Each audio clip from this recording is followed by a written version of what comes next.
I've got a confession. I used to think I was too good to like Taylor Swift. Cringe, so cringe, pick me. I know. It started off with some soft apathy. I just didn't like her early work. It wasn't for me. Then I bought 1989 and listened to it on CD for perhaps a month straight in a flat I was renting on my own and couldn't really afford, so therefore didn't have Wi-Fi. And I've safe to say it got me through that year. I really felt emotionally connected to that album. Things dropped off again for Reputation. I didn't listen that carefully to Evermore or Folklore to really appreciate their absolute genius. And then Midnight's happened and I was like, oh, maybe I'm back on board. And then I watched Miss Americana and I was like, oh no, my anti-capitalist apathy is starting to waver. And then all of a sudden I'm sitting in a cinema seat surrounded by weird teenagers dancing around me. And I look up at the Eras tour on the big screen and I thought, shit, I'm a Swiftie.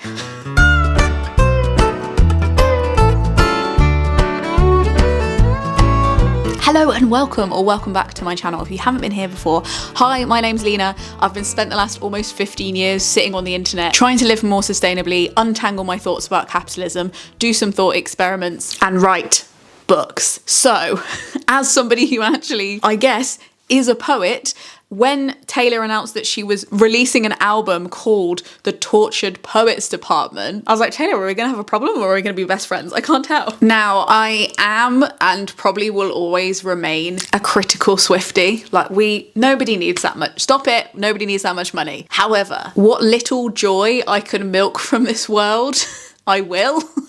And the fact that this new album's coming out and there's loads of hype around it is making me want to join in. Like, this is the first time I feel like I am actually a Swiftie during an album release. And I want to get excited. I do, despite those jet emissions. God damn. So I thought, as somebody who talks a lot about not putting artists and art on a pedestal, not feeling like we can interact with the material or respond to it, I thought it'd be a really, really cool exercise to take the track list from the new album before it is released. And instead of pontificating on who she might be talking about or what gossip this is revealing or whether Joe needs a welfare visit, I thought I could respond and honour the hype that I feel whilst also honouring her and leaving her the hell alone with her personal life, because I think when we centre people's personal narratives when they've explicitly asked people not to, we kind of dehumanise them.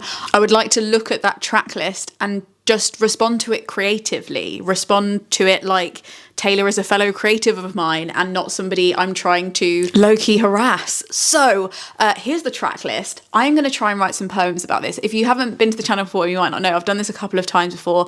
I did poems based on lipstick colours and I've done poems based on weird stock footage.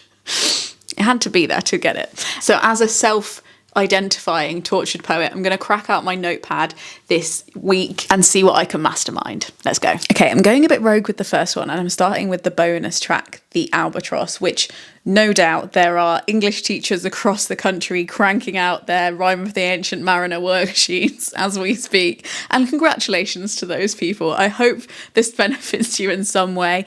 If you don't know, the Rhyme of the Ancient Mariner is a really long poem that if you've studied English at like A-level or university, like you probably studied it at some point.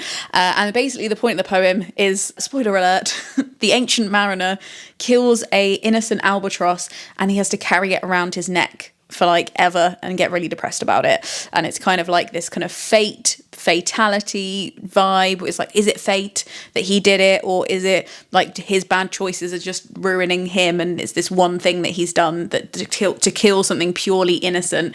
Vegan vibes, honestly, if I'm being where is the eco reading of this poem? I would love to read it. So I'm thinking about that and how that might relate to a relationship where like you've killed this very innocent thing, which is maybe like the first flushes of love or like the potential of what your relationship could have been, and how you feel like you're going to carry the burden of being one of the people to kill that forever. And I'm just going to see what happens. Maybe nothing will happen, but I'm feeling very rhymey today. I'm feeling very da-da-da-da-da-da kind of nursery rhyme-ish. And as it is inspired by the rhyme of the Ancient Mariner, I think it would be disrespectful not to. So let's see what we can do.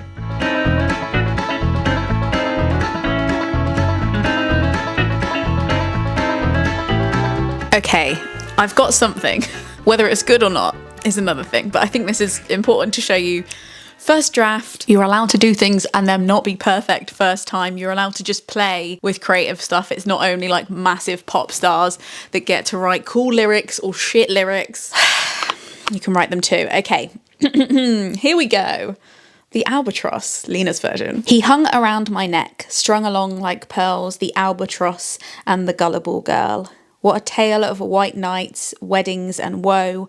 What a long way to walk with your carcass in tow. It wasn't on purpose, but it was by design. Just a parable of pretty who dies by the end of the rhyme. And he hung like a scarf, crimson and wine. He pulled me under when he promised we'd fly. For some reason, I thought wine and fly really rhymed when I wrote this. And now I'm reading it aloud. I don't feel like they do, but I wanted to get something in about the red scarf mythology and how that was like also around her neck and that kind of thing of something being very inconsequential to one person, but being really significant to the other. So there we go. I'd say worst lines, quite a few. I really like the idea of it being a tale of the albatross and the gullible girl, and that idea of like how culpable you make yourself in your own mistakes, and how like, were you evil or were you just gullible? Anyway, let's try another. Okay, I don't know if the polka dots are making me bold, but I feel like for this one, I want to go straight in with the Tortured Poets Department, which is the second track on the album, I think, and I have no idea what she's got in store for us, but I assume it's scathing. For this, I want to think about the juxtaposition between poetry being like stereotypically something that free spirits do, people who can't be governed, people who wander the land just like muttering to themselves, people who travel between town to town, like spreading stories and histories and traditions, and that becoming a department, like becoming something that has filing cabinets and meetings and rules. So while I think the rumours about it being about Joe and Paul Mescal's group chat are valid, let's see if they're true, I also think it might be just about the idea of being an artist in an incredibly clinical environment where there are profits to be made and businesses to be ran. So in the spirit of what I'm trying to do, I'm going to go with that interpretation of it and see what I can come up with. Lofty ideas, Lena. Now you got to cough up. Okay, let's try.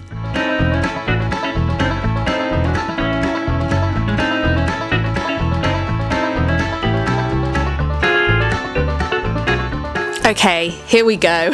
I told you, I warned you, I was in a rhyming mood. Maybe the rest of the week I'll try not rhyme. But today it felt right, especially for the two tracks that are referencing poetry. Definitely. So let's see. I also had a theory, just saying, when you look at the whole list of them, what if all the tracks are in some way related to poems? Who's Afraid of Little Old Me could be Who's Afraid of the Big Bad Wolf folklore poem vibes. Maybe I'm really reaching. I can't think of any other ones that relate, but I think we should collectively think about it. Because if Midnights was about her sleepless nights, there must be a through thread to these. Anyway, the Tortured Poets Department, Lena's version. Once I've alphabeticalized, really hard to say, isn't it? Once I've alphabeticalized my objections, categorized my catastrophes, I'll ask you to quantify why I once made you so happy. I'm going to do this again, like more rhymey. Okay, let's try it. Trying to read out poetry the way it sounds in your head is really hard, especially when you've just written it and you haven't edited it. Okay, it's fine. Artistic vulnerability. Once I've alphabeticalized my objections, categorized my catastrophes, I'll ask you to quantify why I once made you so happy.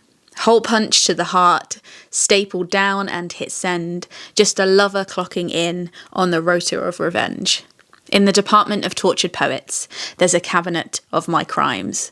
History might not repeat itself, but it damn sure well rhymes. Dun dun dun! The history doesn't repeat itself, but it rhymes, I think is a Margaret Atwood quote, and it felt very apt here. Hole punch to the heart is my favourite line, I think, and I have lots of lines that I don't think quite work, but I like the thought process, and it might open up something later for me to work on, who knows.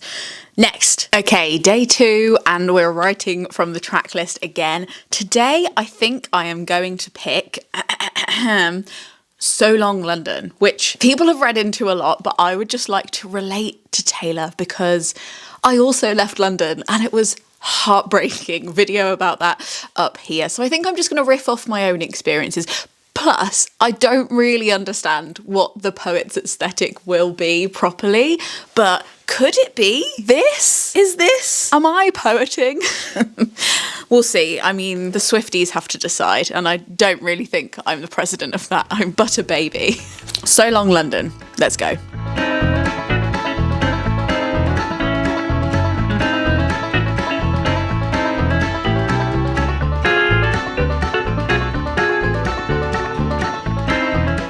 Okay, this is my So Long London poem.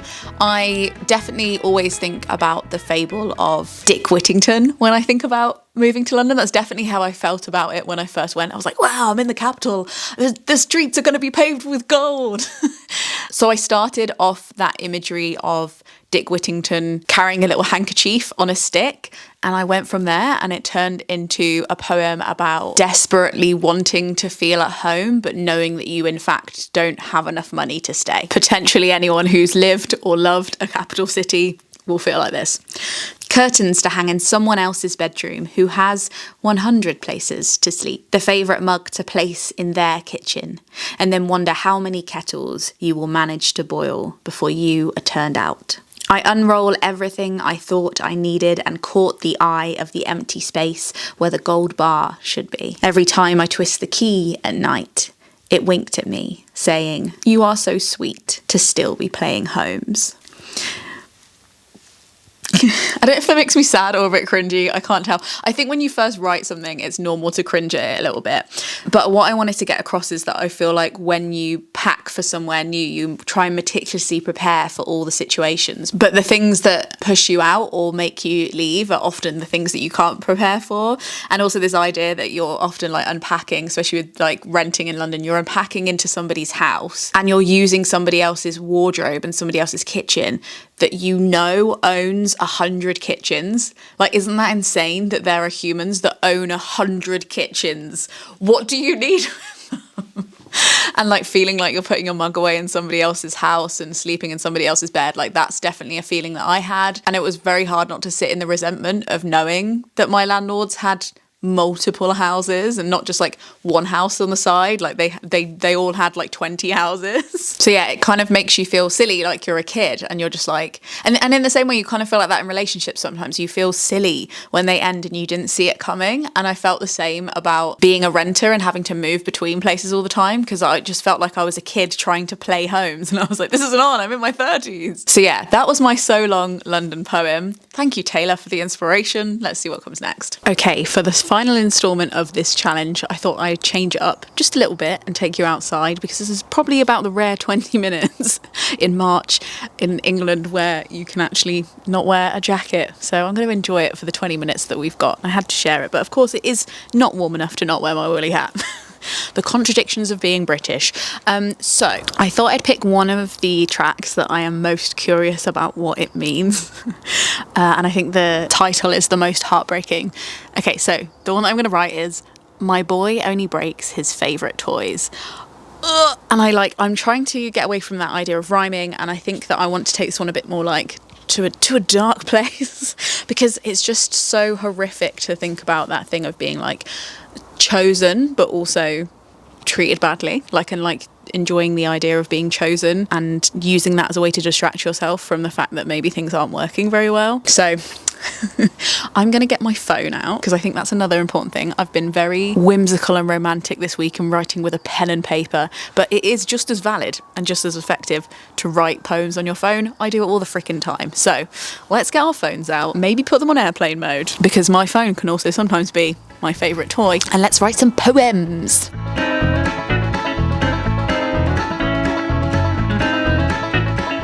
So I have finished. Is it good? Who can say? Is it done? Yes. Did I get out of my funk of rhyming everything? No. No, not at all. This one's worse than ever, but hey, look, like I said, if you can't rhyme things when you're trying to artistically respond to a lyricist who's obsessed with rhyming on an album that is literally called The Tortured Poets Department, then when can you rhyme? Okay, here we go. My boy only breaks his favourite toys. I have been chosen to be dangled on the edge, selected, respected, to be left for dead. I have been hired to perish in service, special little me who is finally worth it. Pin that Rosetta straight into the chest, string up my solitude and ship my family what's left. I, who have been chosen, a Forbes approved sacrifice, because who wants it all when you can just play nice? Yeah. Chilling. But it is that idea of like being too polite to tell somebody that they're not treating you good. You good? And very much reminds me of like my teenage and early 20s self, where I definitely was like so eager to be chosen that I didn't mind if you literally had to just ship the parts of me that were left back to my parents. Like I was just like, it's fine. So thank God, I love getting older. Thank God I am not 22. Fuck me. That was hard, really hard. I didn't like being younger. I like being in my 30s, as does Taylor. I hope. I've really enjoyed writing these, and I actually think I'm going to sit down and write a few more, but this video is getting quite long. So what I'm going to do is, by the time that you're watching this, I will have uploaded a podcast with the other poems that I'm going to write based on this album on my Patreon. So I do a Patreon podcast just with patrons every week, and this will be this week's theme, I think. Just decided. That feels good. So if you want more tortured Lena poems, they'll be there. It's just $1 to join, and it's like $1 per thing that I make, but you can cap it. So if you only want to pay $1 per month, you can still be in the Gumption Club and get all of the same benefits as everybody else, because it's a cosy lives out here, and I just want to keep the barrier to entry as low as possible. So thank you so much. If you enjoyed this video, you might like one of these videos. You also might like my poetry collection, Bargain Bin Romcom, or you might just like to go and respond creatively to your favorite artist and not put them on a pedestal. So whether that's quilting, writing, rearranging your alphabet spaghetti, picking your nose in an artistic way, it is totally up to you. Frog Snog out.